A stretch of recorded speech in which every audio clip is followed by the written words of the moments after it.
second generation version of BMW's 2 Series Active Tourer 5-seat MPV now has a much more fashionable vibe. Yet it's even more practical and quite a lot cleverer too.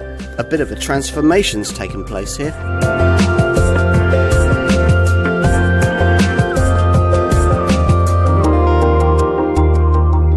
A brand new 5-seat MPV people carrier design is rare indeed these days, especially if it isn't based on a van. But that's exactly what we've got here in the sleeker shape of BMW's second generation 2 Series Active Tourer. Most of the volume brands have pulled out of this segment, but the competitor model that this Munich maker most cares about, the Mercedes B-Class, still does enough business in this sector to justify giving the Active Tourer model line a second crack at sales success. Its F45 series predecessor, launched in 2015 and updated 3 years later, did well in a failing market sector, and it was a significant car in the company's history, the marque's first ever front-wheel driven model. It upset purists, but it pleased aspiring families, racking up 430,000 global sales in 8 years, around 80% of those new to the brand. This replacement U06 series design, launched in early 2022, aims to continue that trend, and ours will be the third biggest global market. As before, the 2 Series name is slightly misleading. This car has nothing in common with the rear-driven 2 Series Coupe. Instead, it uses the updated version of BMW's front-driven FAAR platform that we've already seen in the 4-door 2 Series Gran Coupe and the F40 1 Series hatch. This architecture is specifically designed to accommodate electrified combustion powertrains, and sure enough, that's allowed BMW to offer the second generation of its 48-volt mild hybrid tech in the 2 mainstream petrol engines. Plus, this time around, we're offered a pair of much more sophisticated plug-in hybrid units with 5th generation BMW eDrive technology. And all the Active Tourer variants use a completely redesigned 7-speed Steptronic dual-clutch automatic transmission too. It's all changed inside as well, with the new generation iDrive control system featuring the smart curved display from the luxury iX-EV. And there are plenty of clever new cabin features if your budget can stretch to them.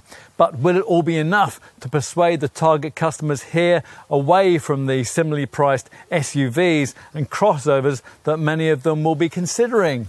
Does this BMW prove that there's still a market for mid-sized MPVs? Well, you'll need the industry's most comprehensive review, the Car and Driving Road Test, to find out.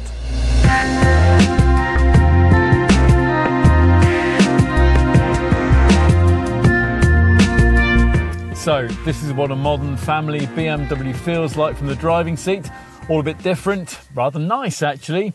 The silver start button at the end of this floating centre panel falls perfectly to hand, and as the graphics on the instrument screen ahead settle into the BMW badge, you press it and put the unusual gear selector tab back to D. So, time to see how a modern family BMW drives. Well, this car is thankfully still recognisable as a BMW, which, if you think about it, is quite a feat for something which also has to be a boring MPV.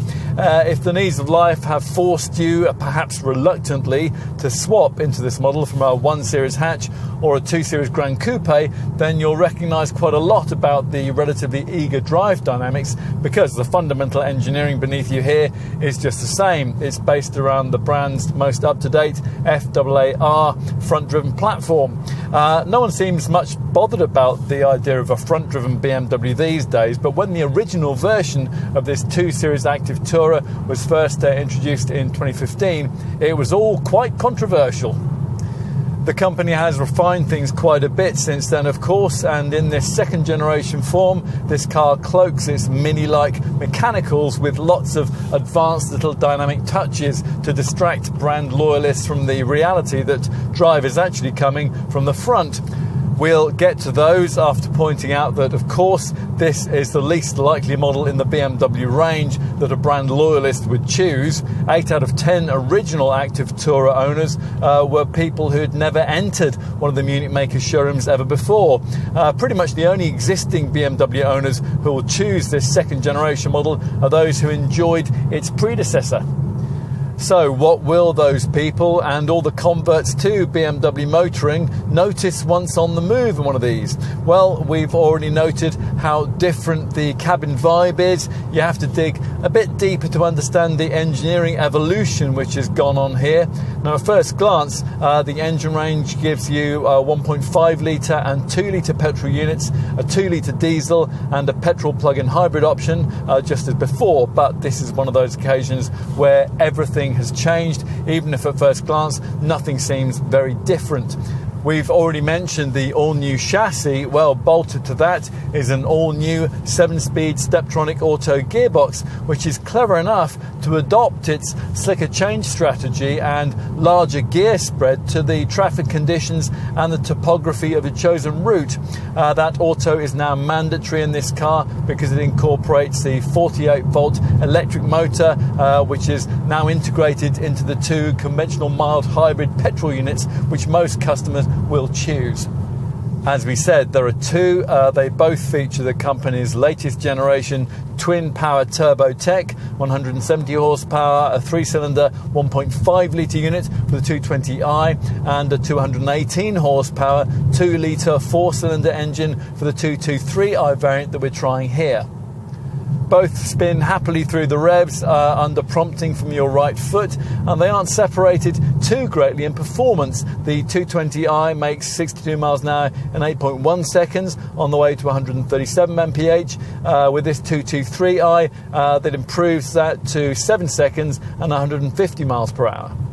As part of this, in either case, the mild hybrid system delivers a 19 horsepower boost from that gearbox mounted e-motor we just mentioned, which is fed by a little 1 kilowatt hour battery.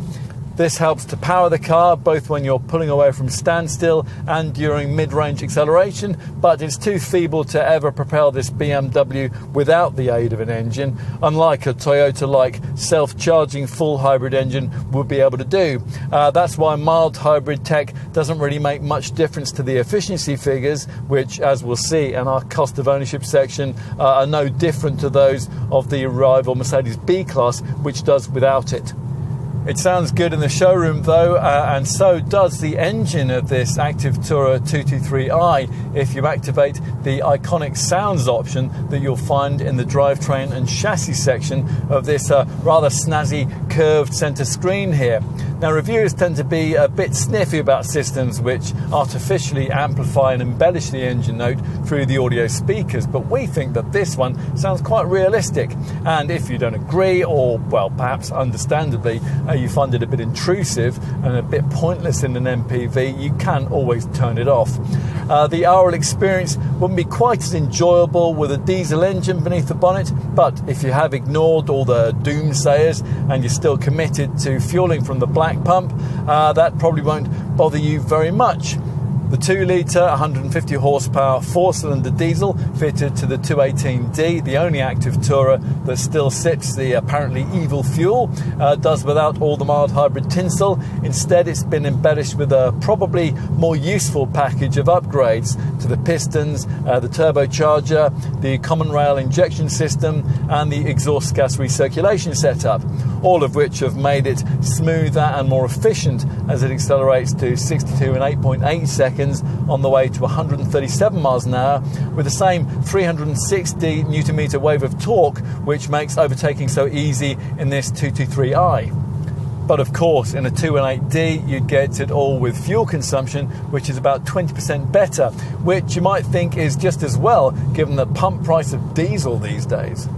For an even more economical active tourer, you have to turn to a variant you can plug in, not a full EV.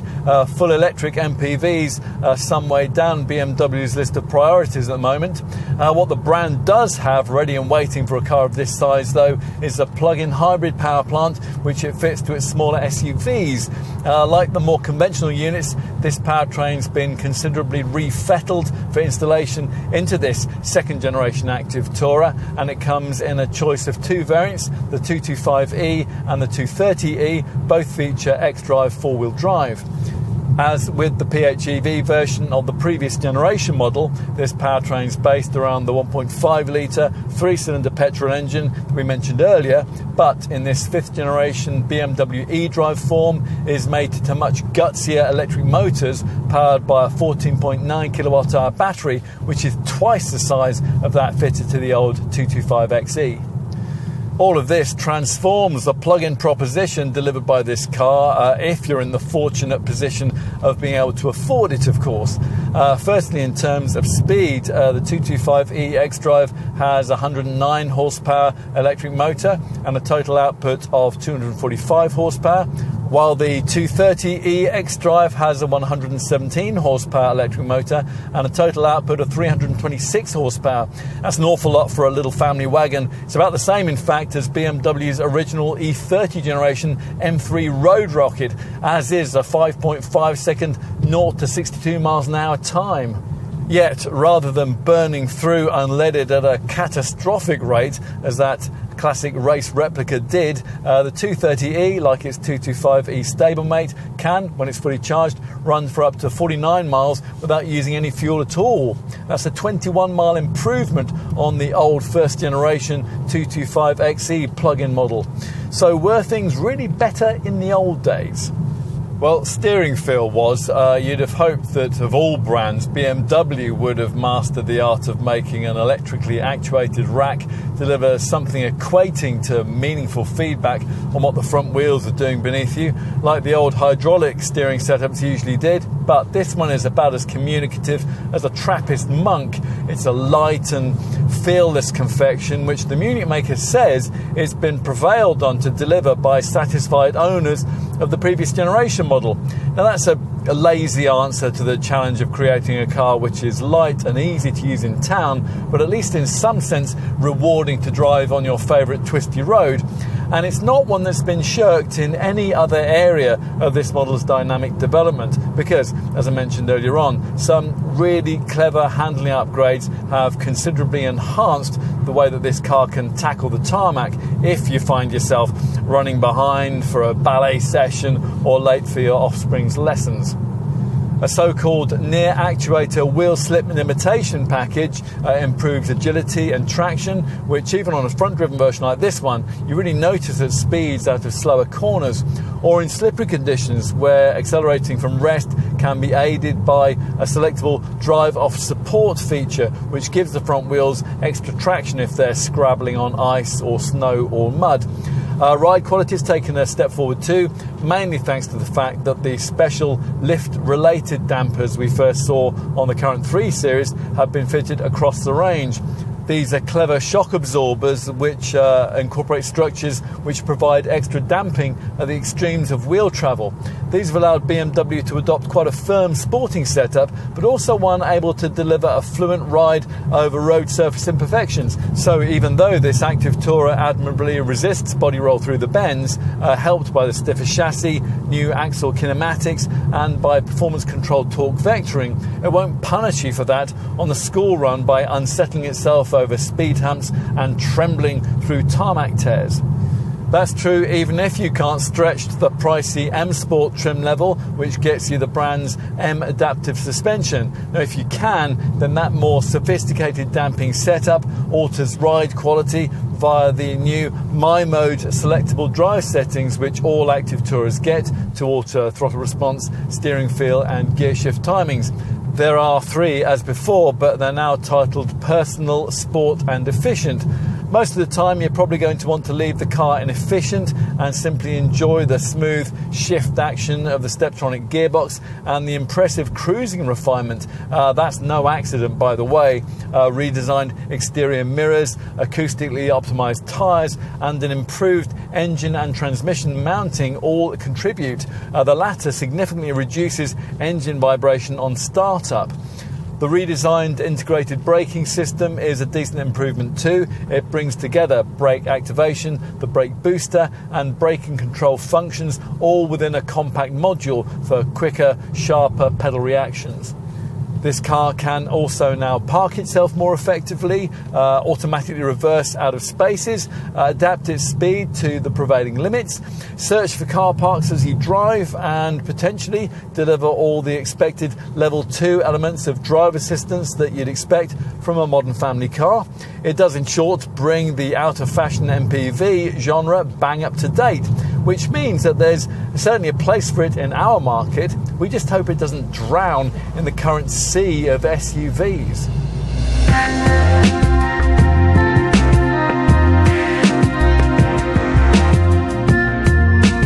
There's an air of confidence about this second generation 2 Series Active Tourer, which was lacking from its rather apologetic predecessor. The alternative stretched 7-seat Grand Tourer body shape of the previous model has been abandoned, and in compensation, this remaining 5-seat version has grown in size and in visual sophistication. The MPV genre has died a slow, lingering death over the last few years, but it might just have a future looking something like this. The profile perspective best shows this car's slight expansion in size. It's 32mm longer and 21mm taller, and it proves you don't have to add SUV styling cues to make a car of this kind appear interesting, although we should point out that some of the previous rather frumpy look does return unless you stretch to the top M Sport trim level we have here. There's no doubt though that basic design here is considerably more dynamic than before. A-pillars are raked and the C-pillars are slimmer in the blacked out side graphic, which has been stretched right back. Then take a second look at the little details like the flush fitting door handles, the subtle roof rails, the short overhangs, the forward leaning front grille and the upward tick of the lower crease line. Larger 17, 18 or as in this case 19-inch wheels add a finishing touch. The front is much more imposing than before, although the increase in size of the kidney-shaped grille only seems to emphasise the fact that it's now merely a rather unnecessary decorative panel. The actual cooling, that's taken care of by the lower intake, which has a silver horizontal bar and is flanked at either side by smart vertical air curtain slits, which tunnel air across the wheels. As is the fashion, the headlamps are slimmer and they have full LED tech, and they incorporate L-shaped daytime running lights too, which also act as turn signal indicators. The rear is now quite different too, with broad shoulders and slim darkened LED light units, which emphasise this Mark II model's 24mm increase in width. The roof spoiler and the nearby antenna are both subtly shaped. The exhaust tailpipes, they're integrated out of sight into the rear apron, and the angled corner panels are on this M Sport model are joined by a black diffuser-like lower strip. As usual, what's more important, of course, is what you can't see, and that's the brand's latest FAAR front-driven platform with weight-optimised architecture and chassis components which aim to improve agility and efficiency. So, a fairly extreme evolution outside, time to take a look within. Now, BMW does supply this rather smart leather-encased key, but they recommend that Apple iPhone users also take advantage of the available Digital Key Plus feature, which uses near-field communication technology to unlock the car as you walk towards it, phone in pocket. You can share access with up to 5 other users, and if your grown-up children happen to be among them, then you can implement a special configuration which will restrict top speed, engine power and maximum radio volume. A staged lighting sequence activates on your approach, and the vehicle will unlock just before you reach for the flush fitting door handle. At the wheel, it's all different. If you happen to remember the previous model, the cabin is now an expression of what BMW likes to call progressive premium ambiance. It's actually all rather smartly done. This is the first of the company's more affordable models, which adopts the new generation driver interface system that we initially saw on the iX Luxury EV, which means installation of the BMW curved display, a frameless glass panel angled slightly towards the driver, incorporating a 10.25-inch central screen that's seamlessly joined to a 10.7-inch instrument display. The rival Mercedes B-Class has something similar, but this feels like the next level of sophistication. It also feels rather refreshingly as if someone started completely from scratch with interior design here and tried to reimagine what the front of cabin experience offered up by a car of this kind ought to be. As a result, there's no conventional centre stack, and you're not fishing about between the seats for driving mode buttons and your handbrake switches. Instead, again, as in the iX, there's this floating centre armrest with open storage beneath and a leading edge that incorporates the primary drive buttons, a knurled volume roller and a neat tab-like minimalistic gear selector. This works very well, and it really makes you wonder why the industry persisted with old-fashioned gear sticks on auto models for so long. Where climate controls and a radio will once have been in the centre of the dash, there's now merely a Tesla-esque style slot for your smartphone with a silver bar to pin it in place, like the restraining rail that's provided for a passenger on a roller coaster. The idea is that you can better keep an eye on your smartphone screen as you drive, which you might think either convenient or dangerous, depending on your perspective. Also controversial is the rather disappointing decision to dispense with the old model's lower iDrive rotary controller. Now that means that everything has to be done either by voice or by stabs at the central screen. Still, there's ample compensation in terms of the quality in evidence wherever you look. There's a soft touch upper dash above a smart silvered centre fascia section, and that's decorated with narrow horizontal vents. Use of the smudge-worthy, shiny piano black trimming you get with rivals has been kept to a minimum, and build quality from the Leipzig factory is difficult to fault. Arty design touches include the unusual door catches and the diamond-themed Harman Kardon speaker panels. And the redesigned sport seats here are a big improvement with their prominent side bolsters, although it is disappointing that they don't come with lumbar support as standard. We need to return to the major feature of note here, though, that curved screen. The slightly smaller 10.25-inch part is the digital instrument display you view through this lovely chunky 3-spoke sports steering wheel. In the past, we've criticised BMW instrument screens for confusing design and a lack of customisation options, the absence of full screen mapping, for example. This display is much better. It's customisable via a little cog designated button next to this Tesla-style rotating switch on the right-hand wheel spoke. The content menu determines what you see in the middle of the screen: a digital speedo, journey data, a route preview with a compass, media and radio selections, and GPS mapping. If mapping, you might want to select the third of the 3 available layout options. Now that displays your route to the right of a slash across the screen. The other 2 layouts give you a choice of either a rev counter or a power meter. All of this is complemented by further customizable settings for the head-up display if your car features that. There's a choice of standard view or directional view options, both with speed sign recognition. And you can also add in full use of BMW's latest augmented reality nav system tech, which brings key journeying information directly into your line of sight. Anything the instrument screen can't tell you, and a great deal that it can, will be found on the accompanying 10.7-inch control display to the left of it, a recipient of the company's latest generation operating system 8 software.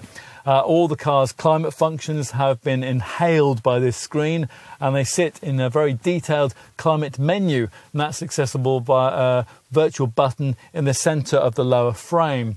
The right-hand edge of the monitor has shortcut options for media, phone and nav, plus a menu option, and that connects you into a confusing layout full of tiny icons, which is why you'll probably want to stick to the tiled screen that you get when the display first springs into life. This shows large widget sections, starting with primary features like temperature, radio and mapping, beyond which you can swipe right for things like phone functions, a route preview and a My BMW section for vehicle info.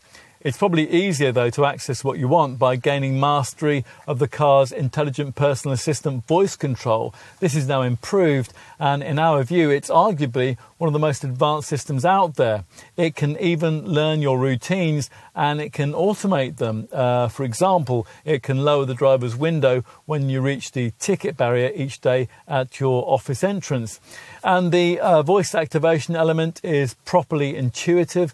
Just preface what you want to say with "Hey BMW." However you access all the media functions, there's an awful lot to get to grips with. Some of the functions are properly cutting edge. The 5G Wi-Fi hotspot, for example, that's ideal for TikTok-obsessed teenagers. And the clever drive recorder dash cam. Some others are slightly questionable, like the optional interior camera, which effectively gives you in-car CCTV. BMW calls this a security monitor, but divorce lawyers across the globe will gleefully seize upon its possibilities. You might, though, like the way that the interior camera allows you to take journeying pictures of occupants and then share them with your friends. More usefully, there's wireless Apple CarPlay and Android Auto, smartphone mirroring, of course, plus sections for news, weather and podcasts. Quite a few features require access via a BMW ID, which you'll have if you're using the My BMW app, and which you can add to any designated smartphone. So personal interior settings and activated features can be instantly communicated to the car whenever you're driving it. You can add to that menu of features in the course of your ownership life, and that's thanks to over-the-air updates and extra tech which can be purchased via the online Connected Drive BMW shop. Enough on screens. What about more practical stuff? Well, there's not much to criticise ergonomically. The seats sit you slightly higher than the norm, and that helps all-round visibility, which is generally unimpeded. And thanks to the large rear screen and the low window line, it's significantly better than it would be on a comparable SUV or a family hatch. The slim A-pillars are usually helpful too, although their aggressive angling can sometimes impede front visibility at junctions and pedestrian crossings. You'd expect lots of stowage space from an interior of an MPV. Improving that was, after all, part of the reason for the cabin redesign here. We're not totally convinced by the result. You might not want to use the lower part of this floating armrest, either because it would leave your items on general display to light-fingered car park villains, or because the shallowness of the lower tray will leave them sliding around everywhere. The stitched armrest at the top of this piece of automotive furniture here has storage space within it, but not very much. And features that you might expect from a people carrier, things like under-seat drawers or an overhead sunglasses compartment with a rear-view child mirror, for example, they don't feature anywhere here. Still, the basics are well provided. Double cup holders with twin USB-C slots and a 12-volt port just below them. Decently sized compartmentalised door bins with bottle holders, and also a spacious glove box. Okay, time to take a look in the rear. Now the doors open wide enough to make leaning in for the attachment of car seats and belt buckles easy, which is a good start. The wheelbase length of this second generation model, 2,670 mils, remains the same as before, but BMW still claims more interior space thanks to the adoption of a more compact 3-link rear suspension setup.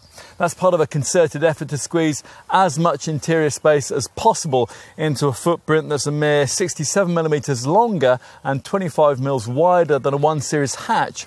a slightly higher set seat base than you get in a conventional hatchback makes it easy to get in too. Once inside, as promised, head, leg and elbow room are all marginally improved compared to the previous generation model. As a result, this part of the cabin really does compare well to what you get in a rival Mercedes B-Class, although you would still get rather more space in the back of a comparably priced Volkswagen Touran. As before, the seats slide over a range of 13 centimetres, either together or individually with a 60-40 split, and they recline back through 4 positions. There's a low central transmission tunnel too, and that would make the inclusion of a third centrally seated occupant easier, although the person concerned would be unlikely to thank you for a position on this uncomfortably sculpted middle section of the rear bench. It's just as well that there are rear quarter-light windows too, because otherwise even the body's low-set waistline might not be enough to avoid the rather dark and gloomy ambiance that's delivered by the rear side window tinting. But there's no danger of that if you've stretched to a model with this lovely 2-piece panoramic glass roof here, one of the biggest of any on the market fitted to a car of this size. There's some really careful design engineering in the back here. Look at these little airbag panels in the C-pillars, for example, and all the rear seat practicality boxes seem to have been ticked. The scalloped out front seat backs have netted pockets. The armrest has twin cup holders. There are decently sized door pockets with bottle holders, ICE-fix child seat attachments. They feature in the 2 outer seating positions. There are twin USB-C ports here below the central vents, and the overhead grab handles have integrated coat hooks and reading lights. Let's finish with a look in the boot. It's accessible via a standard powered tailgate, and that can be activated with a sweep of your foot beneath the bumper if you've chosen a model like this one, which is fitted out with comfort access. Once the hatch is raised and accessible, usefully square cargo area is revealed, although the actual size depends quite a lot on the powertrain you've selected. Now, given the increase in size of this second generation model, it's disappointing to find that the maximum boot capacity that you can get from this model line is only 2 litres better than the previous design.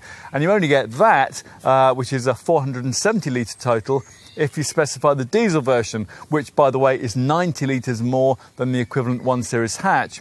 With this conventional petrol model, though, the capacity is down to 415 litres. So for comparison, let's tell you that the rival Mercedes B-Class offers 455 litres in petrol form and 445 in diesel guise.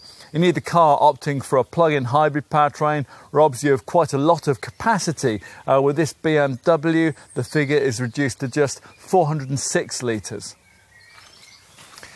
Still, the sliding bench delivers lots of flexibility in the way you can use this space, and if you set the reclining backrest in its most upright cargo position, 90 more litres of storage space can be freed up, which might be just enough to get bulky suitcases in on an airport run, for example. You don't get an adjustable height boot floor, just a leading edge to the cargo base, which raises to reveal a bit of extra space beneath. This area can accommodate a space-saver spare wheel too, although unfortunately you can only specify that on the diesel model.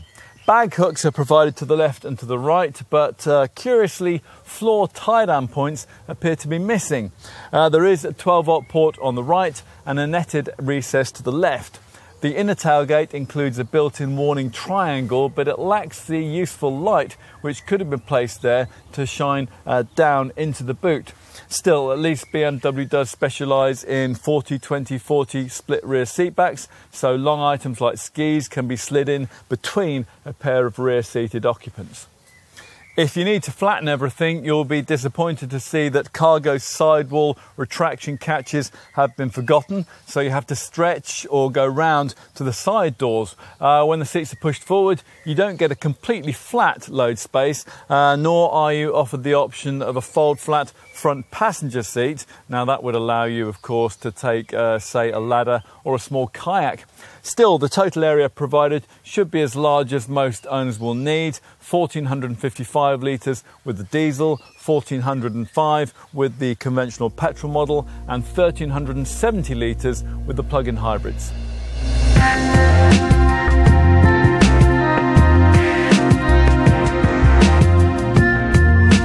Active touring costs considerably more these days. When we tested the updated version of its predecessor back in 2018, prices were starting at around £25,000. In contrast, from launch, this second generation model was priced from around £32,000, and you're going to be paying from around £35,000 upwards for a kind of better spec variant that you'd ideally want, a car like this one here. The plug-in hybrids, they start from just under £40,000. This is premium territory and almost £2,500 more than you'd pay for an equivalent version of BMW's very similarly engineered but much less practical 1 Series hatch. Thanks to the demise in recent years of a whole range of contenders in what used to be the scenic and C-Max dominated mid-sized 5-seat MPV segment, this BMW has only one really direct market rival, the Mercedes B-Class. But nothing's really changed in that regard, because even in the past, 2 Series Active Tourer customers rarely looked beyond that Merc for an alternative. For reference, at the time of this test, a B-Class would save you between £1,000 and £2,000 in list price over a comparable 2 Series Active Tourer, although BMW argues that the differential would be more than compensated for if you applied like-for-like equipment levels. The only other MPV we can think of that a likely customer for this BMW might consider is Volkswagen's Touran, but that's a 7-seater, so it's not quite the same, and it only comes with a single 1.5 litre 150 PS petrol engine. For reference, one of those costs around £1,500 more than a comparable Active Tourer 220i. Your other options are van-based models that share the same design, the Volkswagen Caddy Life and the Ford Toneo Connect, but it's really hard to imagine a prospective BMW customer choosing something based on a van. If, having considered your alternatives, you've decided it is a 2 Series Active Tourer that you really want, then you're going to need to know exactly what's included in the standard spec. So let's see. Now, bear in mind, by the way, that this time around you have to have an automatic gearbox, BMW's latest Sport Automatic DTC transmission. As well as that, the base Sport trim gets 17-inch star spoke alloy wheels, roof rails, a powered tailgate and high gloss shadowline exterior trim. Plus you get Servotronic steering, LED headlamps, heated powered mirrors, an alarm and auto headlamps and wipers, and a package of Active Guard Plus camera safety features. We'll get onto those in a few minutes. There's loads to help you slot the car into tight bays too, not only parking sensors and a reversing camera, but also a parking assistant which automatically steers you into spaces, and a reversing assistant that when you return after parking up can automatically reverse along whatever path you've previously taken forward. Very neat. Inside, Sport trim gets you a 10.25-inch digital instrument display, 2-zone air conditioning, front sport seats, a multifunction Sport 3-spoke leather-trimmed steering wheel, velour floor mats and a useful sliding rear bench. In addition, there's the My Modes drive mode system, which via personal, sport and efficient settings allows you to alter the throttle response, the steering feel, and because these are all auto models, gear change timings too, all of it better suiting the way that you want to drive. You'll want to know about infotainment and media stuff too. There's lots of it. Let's start with the fact that even with sport spec, 2 Series Active Tourer models get the full BMW Live Cockpit Plus BMW Operating System 8 package, which gives you a 10.7-inch centre dash control display, and that's maintained by remote software upgrades. This screen is your access point for a navigation system, Bluetooth with audio streaming, 4G LTE connectivity, a DAB tuner, and a decent quality 6-speaker BMW stereo speaker system. The other standard media package inclusion that your dealer will want to tell you about on this car is called Connected Package Pro. Now this gives you a whole range of media connectivity services, although only for 3 years, after which you'll have a subscription to pay.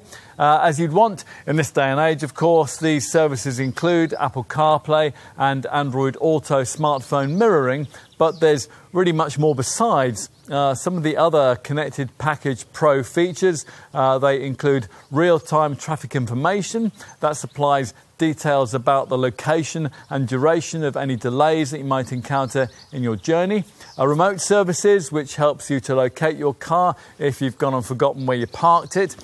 And it can remotely lock or unlock the doors from wherever you happen to be. Plus, there's a concierge services feature which connects you to a BMW call centre agent who's available as an around-the-clock assistant for any questions you might have about the car or your journey as you drive it. There's also connected parking that offers multi-storey and on-street parking information in selected UK and European cities. BMW Maps, which allows you to send destinations to your car from your home or office PC. And an in-car experiences package, which adapts the interior ambience to your mood. The Connected Package Professional also includes connected music, and that offers unlimited streaming of millions of songs from Spotify. As would now be expected from the brand, 2 Series Active Tourer customers additionally get a full suite of BMW Connected Drive services. These include teleservices, which can send you service appointments and vehicle-specific service data.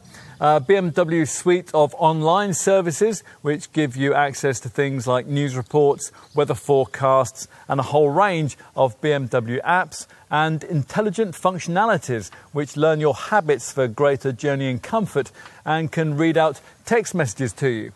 Talking of being connected, all 2 Series Active Tourer owners will be offered use of a clever My BMW app, which can learn your mobility routines, read your calendar, and even prompt you when to leave for scheduled journeys. It'll get familiar with your most frequently travelled routes, and it'll memorise them as future destinations.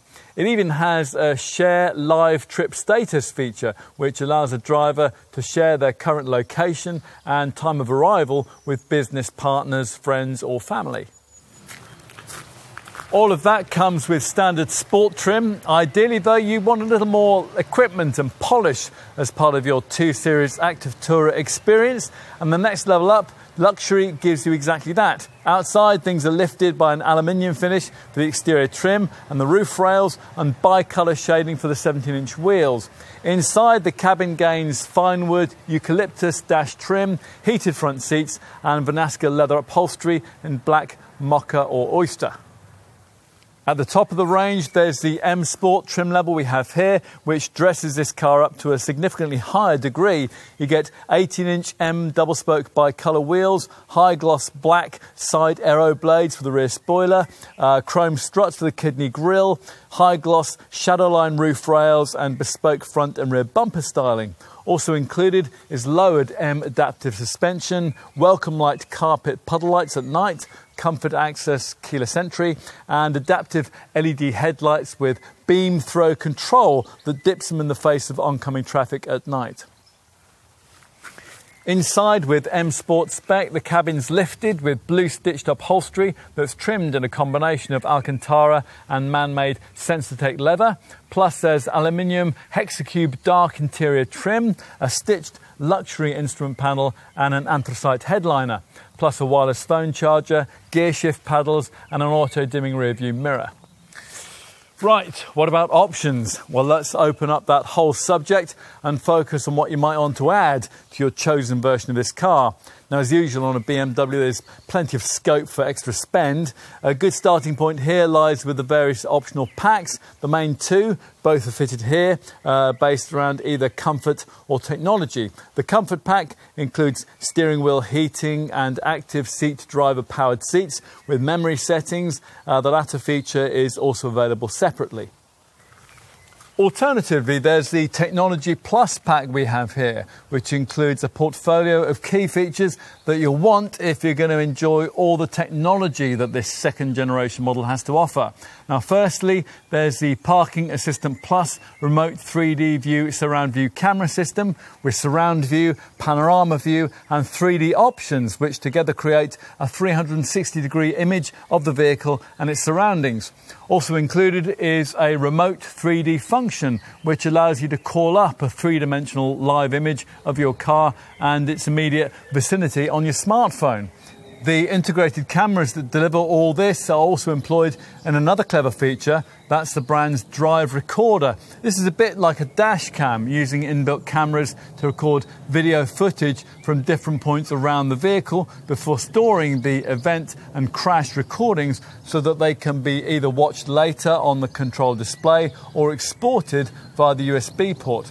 Recordings can be up to 40 seconds in length. For accident playback, you get 20 seconds before the impact and the 20 seconds after it.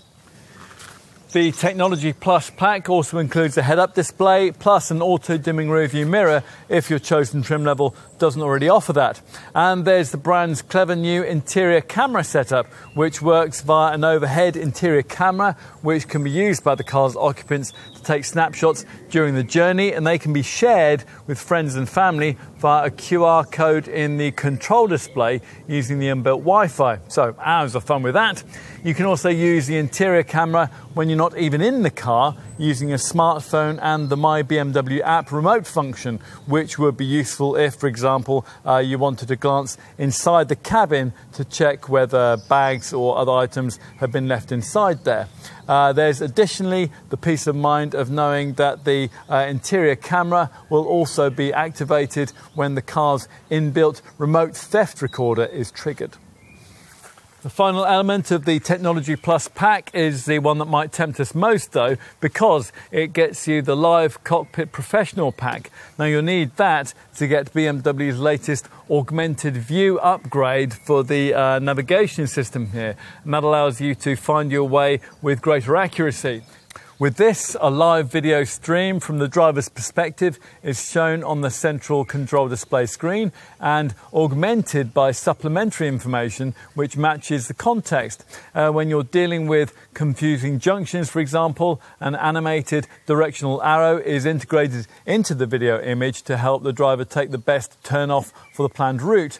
Along your route, POI, points of interest of relevance to the driver, can also be highlighted in the live video stream, and tapping the indicated POI icons brings up further information such as user ratings, opening times and images. Augmented view can also help you search for a parking spot. This function displays information on the applicable parking regulations on the control display monitor's split screen view. Enough with packs. What about individual options? Well, we've got two key ones here. The Harman Kardon 12-speaker audio system upgrade for £600 and the twin-panel panoramic glass sunroof for a further £1,000. You might also want a luggage net for the boot, sun protection glass and a tow bar.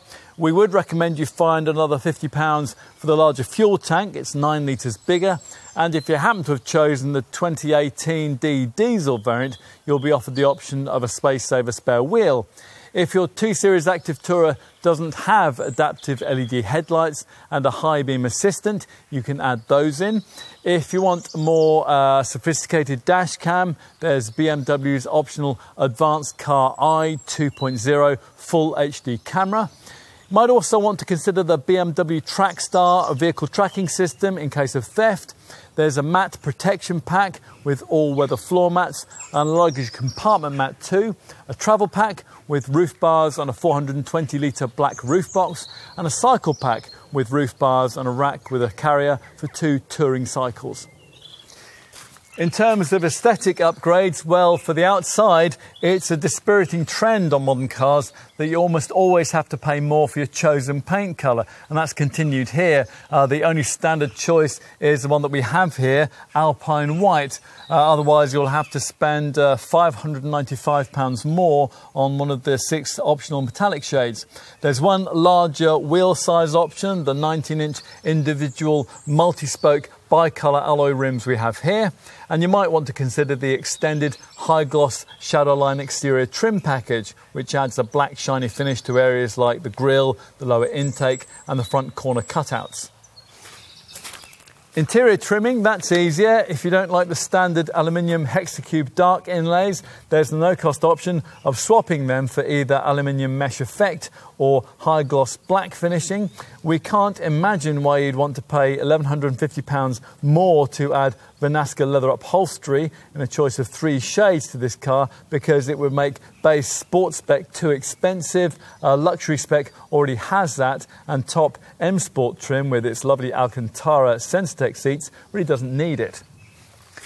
Enough with optional extras, let's move on to focus on safety, which is, as you'd expect from BMW, well accounted for, hence this car's full house 5-star Euro NCAP safety rating.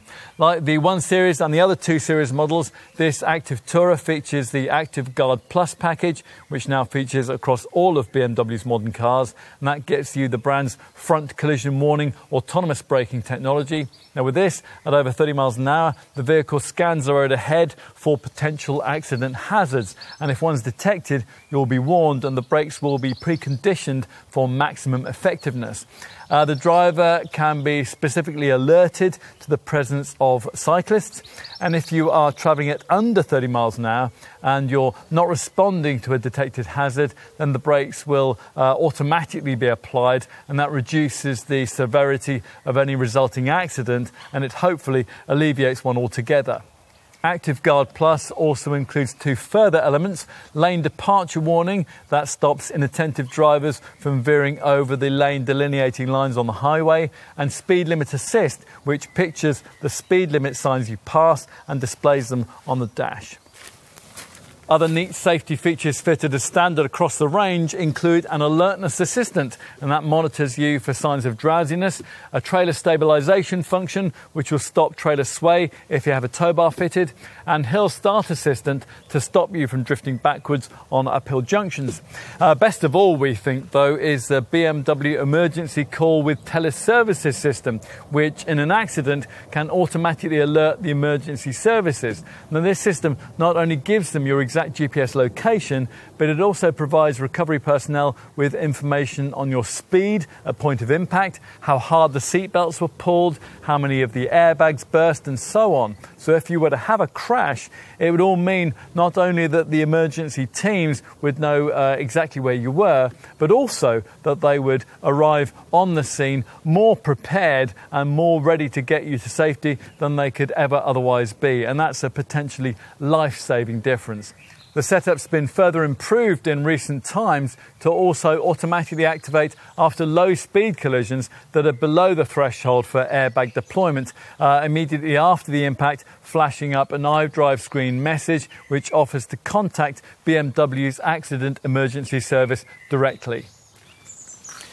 We shouldn't forget that this BMW comes with all the expected basic passive safety stuff too. Things like twin front, side and curtain airbags, plus front and rear ISOFIX child seat fastenings, and all the usual electronic assistance for traction and stability control, primarily DSC Plus stability control and DTC traction control.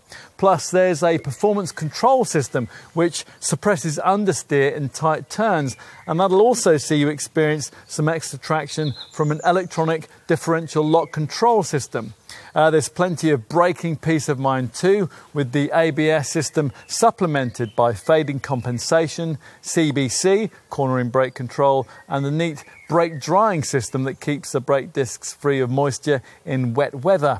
Panic stops, they're aided by a brake assist system, and that's advertised to following motorists by dynamic brake lights that flash a bright warning. You also get a multi-collision braking function that, in the event of an impact, will keep brake pressure applied until you come to a complete stop. Want to go further with safety kit? Well, the key extra cost option here is what BMW calls its Driving Assistant Professional Pack. And that gives you a whole range of extra camera-based safety features. There's a lot here, so we'll try to talk you through it quite quickly. First, there are lane change warning and lane departure warning systems with active return functionality. These are able not only to prompt the driver if he or she is about to pull out with a vehicle in their blind spot, but they're also able, if necessary, to guide the car back onto the correct path by means of automatic steering input. A lane keeping assistant with active side collision protection setup keeps you in the centre of your lane and monitors traffic to your left and right that might be about to pull across into you. Rear collision prevention senses when you're just about to be hit from behind, and it braces the car to minimise impact on occupants. And there's crossing traffic warning front and rear. That's a setup that alerts you to oncoming traffic when you're inching out of a junction or reversing out of a space. Want more? Well, if so, that same driving assistant professional pack includes it. Approach control brakes the car immediately if the vehicle ahead slams on its brakes. Exit warning prevents you from opening any door when you might be opening it in the face of oncoming cyclists or vehicles. And evasion assist improves stability if you suddenly have to swerve to avoid something. It directs the car into a clear adjacent lane with automatic steering inputs.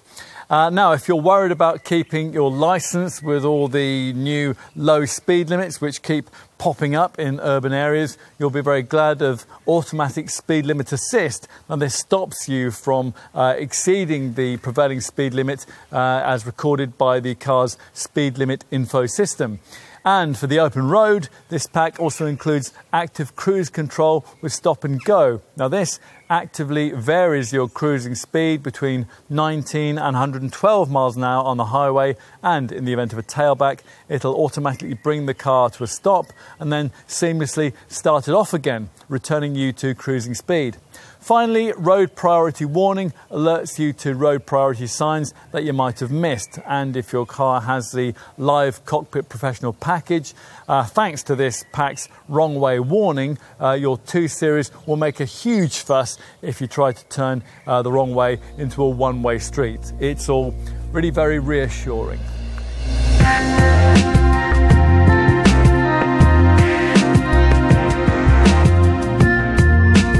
The significance of this second generation 2 Series Active Tourer being able to adopt the latest version of BMW's FAAR front-driven platform lies in the fact that almost all of the engines can now be in some way electrified. For the UK market, only the 218D diesel escapes that trend. Otherwise, as we told you in our driving experience section, you'll be choosing between 2 petrol units with the brand's 48-volt mild hybrid tech or a couple of frugal plug-in petrol hybrids. We'll get the diesel out of the way first. That may not be hybridized, but it has undergone an awful lot of redevelopment. The pistons, the turbocharger, the common rail injection system and the exhaust gas recirculation setup, they've all been redesigned, and the result is a very creditable set of figures which might tempt you into ignoring the current zeitgeist against the black pump. Up to 57.6 mpg on the combined cycle and up to 127 grams per kilometre of CO2. If you want some perspective on those figures, a Mercedes B-Class B180D manages 54.3 mpg and 136 grams per kilometre. So, tick there then. But it's the electrified variants that the Munich maker really wants us to talk about. That 48-volt mild hybrid tech we mentioned earlier is fitted to the 3-cylinder 1.5-litre 220i variant and to the 4-cylinder 2-litre 223i model that we're trying here. This setup works as mild hybrid systems these days usually do, fitting a powerful 48-volt starter generator and a tiny second battery enables a significant increase in the amount of brake energy that can be regenerated and stored. Now, this energy is then used not just to supply the electrical system, but also to lighten the combustion engine's workload and to boost its power. Now, the starter generator also increases efficiency by assisting the engine when it's driving at constant speeds. As a result of all that, you get a set of WLTP rated stats that should get the approval of efficiency-minded family folk, although BMW will be disappointed to find that they're no better than the figures that you get from a rival unelectrified Mercedes B-Class. You would expect the lighter 3-cylinder 220i Active Tourer to have a real advantage over this 4-cylinder, larger capacity 223i model, but actually there's not an awful lot in it. For the 220i, think up to 47.9 mpg on the combined cycle and up to 135 grams per kilometre of CO2. For this 223i, the figures are up to 46.3 miles per gallon and up to 138 grams per kilometre.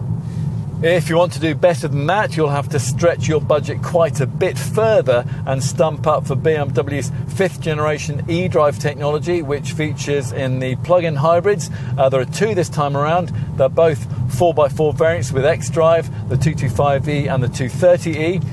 Now, BMW has doubled the size of the PHEV battery this time around, from 7.6 kilowatt hours in the old 225xe to 14.9 kilowatt hours now.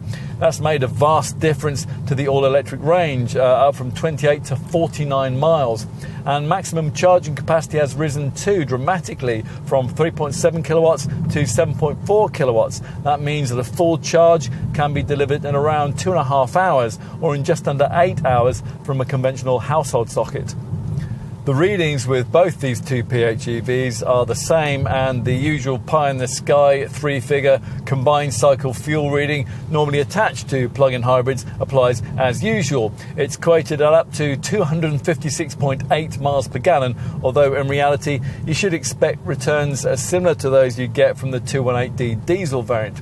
Equally difficult to actually verify is the quoted CO2 reading of up to 22 grams per kilometre, but the advantage here is that the government believes that figure, so both the Active Tourer plug-in variants are BIK rated at just 8%. Compare that with ratings of between 31 to 34% for the conventional petrol and diesel models. Do your sums, and the extra purchase price outlay for one of those might actually pay for itself over a longer ownership cycle. It is worth pointing out too that all the figures I just quoted are considerably better than those you'd achieve from BMW's comparably priced and similarly sized X1 or X2 crossover plug-in hybrids. They do, however, almost exactly replicate the readings delivered by a rival Mercedes B250e, which surely can't be a coincidence. Whatever kind of 2 Series Active Tourer engine you choose, it'll benefit from the Munich maker's various efficient dynamics technologies. They're there to keep running costs in check. There's an engine auto start-stop system, as you'd expect, and at highway speeds, when you're in either the personal or in the efficient drive mode, the cruise control can use a coasting feature which will seamlessly decouple the engine from the transmission to reduce friction and to consequently save some fuel. The coasting and the auto stop functions take their cue from data supplied by the navigation system. Now, that same data is used by the Steptronic auto gearbox to avoid unnecessary gear changes in a quick succession of bends. Sleek aerodynamics also help. This Mark II model's drag factor has improved to a 0.26 CD. That's aided by a 10-stage adjustable active air flap for the kidney grille and the lower air intake, air curtains in the front apron, flush-fitting door handles, aero-optimized wheels, and a virtually fully sealed underbody with exhaust tailpipes integrated out of sight. Weight-optimized construction with hot-stamped steels and aluminium alloys also helps. A ton and a half isn't a bad curb weight for a car of this size and sophistication.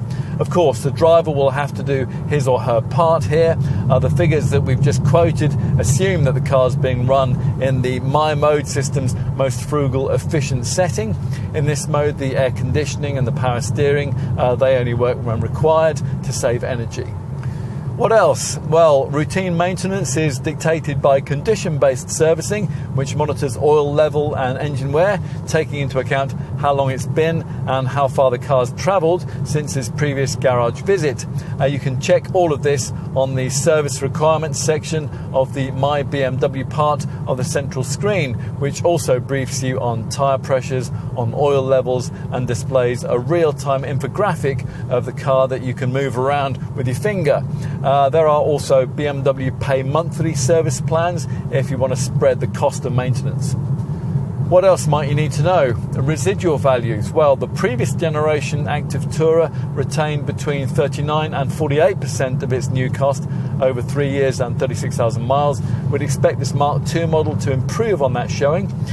Bear in mind, as usual with a premium product, that if you load the car up with expensive extras, you're really unlikely to get that money back at resale time.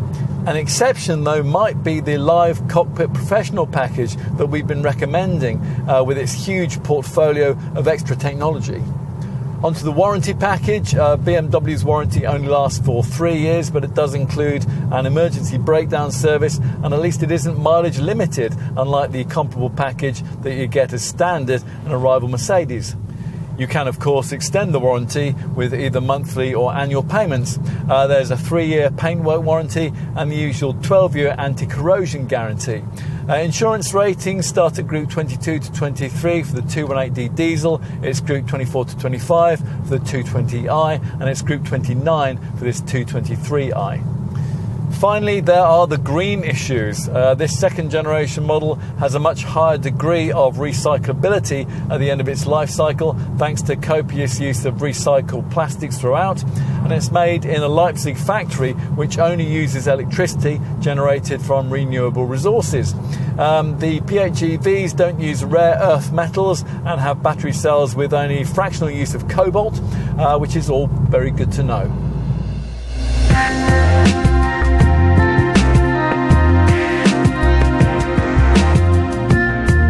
The first generation 2 Series Active Tourer brought a bit of class to the 5-seat MPV segment, but it was rather plain and dumpy, both to look at and to drive. You'd be far more likely to covet this Mark II model were you to be a family customer whose need for a people carrier was somewhat uncomfortably paired with the need for a BMW. Enough to tempt you out of that fashionable mid-sized SUV you have in mind? Well, maybe, just maybe.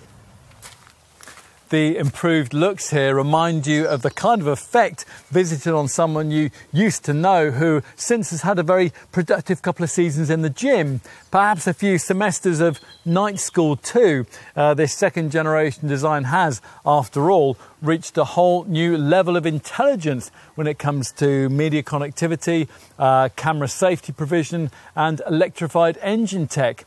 And the result is that rare thing, an MPV that might even engender an SUV-like trendy ownership vibe. With the right spec and extras, of course. A bog standard 2 Series Active Tourer still isn't going to get the neighbours' heads turning, but the one that you may now have in mind just might.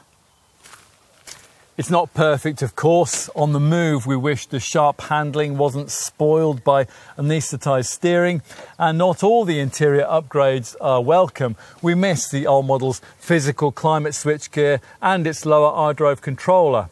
And its more affordable pricing, of course, and that manual gearbox option. In every other way, though, this second generation version is such a vast improvement that they really ought to have renamed it. Ideally, you choose one of the plug-in hybrids, which might even offer the ultimate combination of frugality, practicality and performance in a family car, but that would be a pricey step to take. Most will be satisfied with a more conventional drivetrain. They won't be getting the ultimate driving machine, BMW's famed advertising strapline, because that's not what they need. Getting instead what may very well be the ultimate small people carrier, though, could suit them very well indeed.